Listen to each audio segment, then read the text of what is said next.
नमस्कार दोस्तों, यूपीएससी विद्यालय की दुनिया में आप लोगों का स्वागत है। तो कैसे हैं आप लोग? आशा करता हूँ आप लोग ठीक होंगे। तो वीडियो स्टार्ट करते हैं बिना किसी देरी के। तो आज का हमारा टॉपिक है महाजनपद। तो महाजनपद भारतीय इतिहास का वह काल है जब भारत में छोटे छोटे जनपदों से बड़े और संगठित राज्यों का उदय हुआ। यह काल प्राचीन भारत के राजनीतिक, सामाजिक और आर्थिक ढांचे को स्थिर और सुव्यवस्थित करने का समय था। महाजनपद काल में न केवल भारतीय राजनीतिक व्यवस्था का विकास हुआ, बल्कि इसने सामाजिक और धार्मिक व्यवस्थाओं में भी महत्वपूर्ण योगदान दिया। लगभग 600 ईसा पूर्व से 300 ईसा पूर्व तक का यह काल, जिसे महाजनपद कहा जाता है, भारतीय इतिहास का महत्वपूर्ण युग है। इस वीडियो में हम महाजनपद काल के उद्भव, विकास, उसकी राजनीतिक व्यवस्था, धार्मिक परिवर्तनों और अंततः इसके पतन की विस्तार से चर्चा करेंगे। तो सबसे पहले हम बात करते हैं महाजनपद का उद्भव।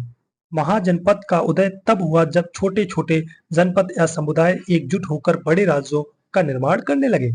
जनपद का शाब्दिक अर्थ है जन यानी लोग, और पद यानी पैर, यानी जहां लोग निवास करते हैं। प्रारंभिक वैदिक काल में जनपद जनजातीय सभ्यता का हिस्सा थे, जहां कबीले या जनजातियां विशेष क्षेत्रों में निवास करती थी। लेकिन उत्तर वैदिक काल में कृषि की उन्नति और जनसंख्या के बढ़ने के साथ इन छोटे छोटे जनपदों का विस्तार हुआ और वे महाजनपद के रूप में उभरे। लगभग छठी शताब्दी ईसा पूर्व तक पूरे भारतीय उपमहाद्वीप में 16 प्रमुख महाजनपद स्थापित हो चुके थे। यह एक महत्वपूर्ण चरण था, क्योंकि इन महाजनपदों ने भारतीय राजनीतिक, समाज और अर्थव्यवस्था को बदल दिया।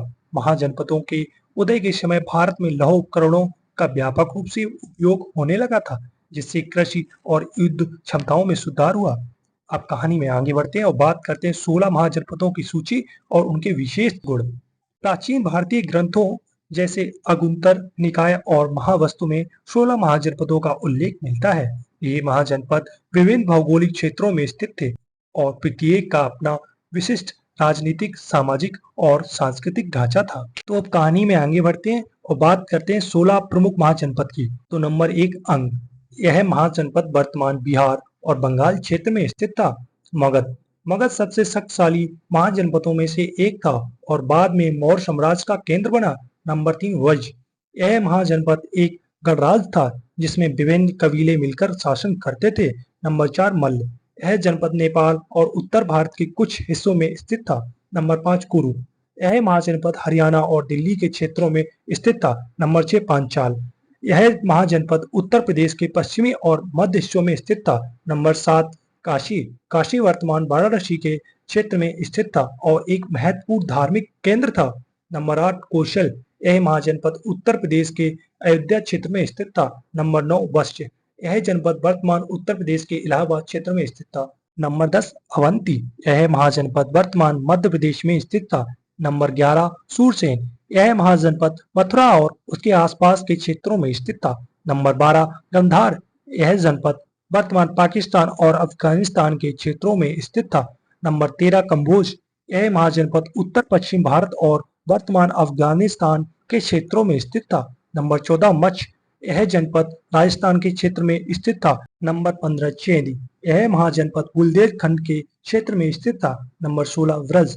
यह महाजनपद राजस्थान के क्षेत्र में स्थित था। इन महाजनपदों में कुछ गणराज्य थे, जहां कई परिवारों और जनजातियों का सामूहिक शासन था, जबकि कुछ राजशाही के अधीन थे, जहां एक राजा का शासन था।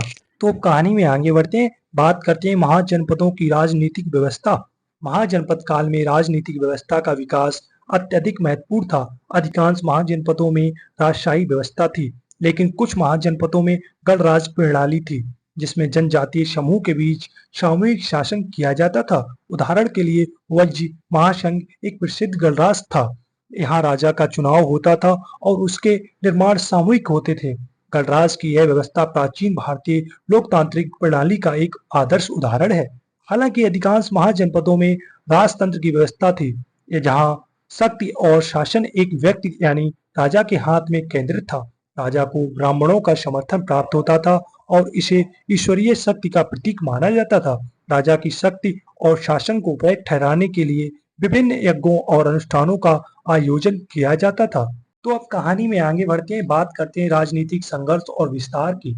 महाजनपद काल में राजनीतिक संघर्ष और सत्ता के विस्तार की होड़ भी तेज हो रही थी। महाजनपद आपस में एक दूसरे पर अधिकार जमाने के लिए लगातार युद्ध करते थे। सबसे प्रसिद्ध और संघर्ष मगध, कौशल और काशी के बीच हुआ। अंततः मगध ने इन संघर्षों में विजय प्राप्त की और एक महान साम्राज्य के रूप में उभरा। अब कहानी में आगे बढ़ते हैं, बात करते हैं महाजनपदों की आर्थिक स्थिति। महाजनपदों की आर्थिक संरचना में कृषि, व्यापार और शिल्प कला का महत्वपूर्ण योगदान था। इस समय कृषि आर्थिक जीवन का केंद्र बन चुकी थी और मुख्य फसलें जैसे चावल, गेहूं और जौ उगाई जाती थी। सिंचाई के साधनों का विकास और लोहे के औजार का उपयोग कृषि उत्पादन को बढ़ाने में सहायक सिद्ध हुआ। भूमि की उपज से राजस्व प्राप्त होता था, जिससे राज्य की आर्थिक स्थिति में वृद्धि हुई। महाजनपद काल में व्यापार का भी बड़ा महत्व था। इस समय आंतरिक और बाह्य व्यापार दोनों का विकास हुआ। भारतीय उपमहाद्वीप के भीतर और बाहरी क्षेत्रों जैसे फारस, मध्य एशिया और दक्षिण पूर्व एशिया के साथ व्यापारिक संबंध बने। सिक्कों का प्रयोग भी इसी काल में प्रारंभ हुआ, जिसने व्यापार को सरल और सुव्यवस्थित बनाया। व्यापारियों और शिल्पकारों ने इस काल में अर्थव्यवस्था में महत्वपूर्ण भूमिका निभाई। अब बात करते हैं नगरों का विकास। इस काल में बड़े-बड़े नगरों का उदय हुआ। विशेष रूप से राजगृह, श्रावस्ती, कौशाम्बी और उज्जैन जैसे नगर प्रमुख व्यापारिक और राजनीतिक केंद्र बन गए थे। इन नगरों में व्यापारिक गतिविधियां और सांस्कृतिक आदान-प्रदान बढ़ने लगा, जिससे महाजनपदों की आर्थिक समृद्धि में वृद्धि हुई। अब बात करते हैं धार्मिक और सांस्कृतिक जीवन की। महाजनपद काल में धार्मिक और सांस्कृतिक जीवन में भी महत्वपूर्ण बदलाव हुए। वैदिक धर्म के अलावा जैन धर्म और बौद्ध धर्म का उदय हुआ। ये दोनों धर्म महाजनपद काल की सामाजिक और धार्मिक परिस्थितियों के प्रति एक प्रतिक्रिया के रूप में उभरे। गौतम बुद्ध और महावीर जैसे महान धार्मिक नेताओं ने इस काल में अपनी शिक्षाओं का प्रचार किया। उन्होंने वैदिक यज्ञ और कर्म कांडों की आलोचना की और एक सरल, नैतिक और ध्यान पर आधारित जीवन की वकालत की। बौद्ध धर्म और जैन धर्म ने विशेष रूप से वर्ण व्यवस्था और सामाजिक भेदभाव को चुनौती दी, जिससे समाज के निचले वर्गों को एक नई दिशा मिली। इसके अलावा यज्ञ और अनुष्ठान का महत्व भी इस समय बढ़ गया था। राजा अपनी सत्ता को वैध ठहराने के लिए बड़े-बड़े यज्ञ कराते थे, जैसे अश्वमेध यज्ञ और राजशाही यज्ञ। ब्राह्मणों का प्रभाव इस समय के धार्मिक जीवन में अत्यधिक था और उन्होंने वैदिक अनुष्ठानों के माध्यम से समाज पर अपना प्रभुत्व बनाए रखा था। तो अब कहानी में आगे बढ़ते हैं, बात करते हैं महाजनपदों का पतन। महाजनपदों के पतन के कई कारण थे, जैसे आपसी संघर्ष और युद्ध। महाजनपदों के बीच निरंतर संघर्ष और युद्ध उनकी कमजोरी का मुख्य कारण था। शक्तिशाली महाजनपद अपने पड़ोसी राज्यों पर विजय प्राप्त करने के लिए लगातार युद्ध करते थे। बाहरी आक्रमण। महाजनपद काल के दौरान कुछ बाहरी आक्रमण भी हुए, विशेष रूप से उत्तर पश्चिम भारत में। इन आक्रमणों ने महाजनपदों को कमजोर किया और उनके पतन में योगदान दिया। तो दोस्तों, यह थी महाजनपद काल की अद्भुत और रहस्यमयी कहानी। तो आशा करता हूँ कि आप लोगों को मेरा वीडियो अच्छा लगा होगा। तो मिलते हैं एक नए वीडियो और एक नई कहानी के साथ। आप लोग मेरा चैनल सब्सक्राइब और लाइक और कमेंट करना ना भूलें। Thanks for watching. जय हिंद।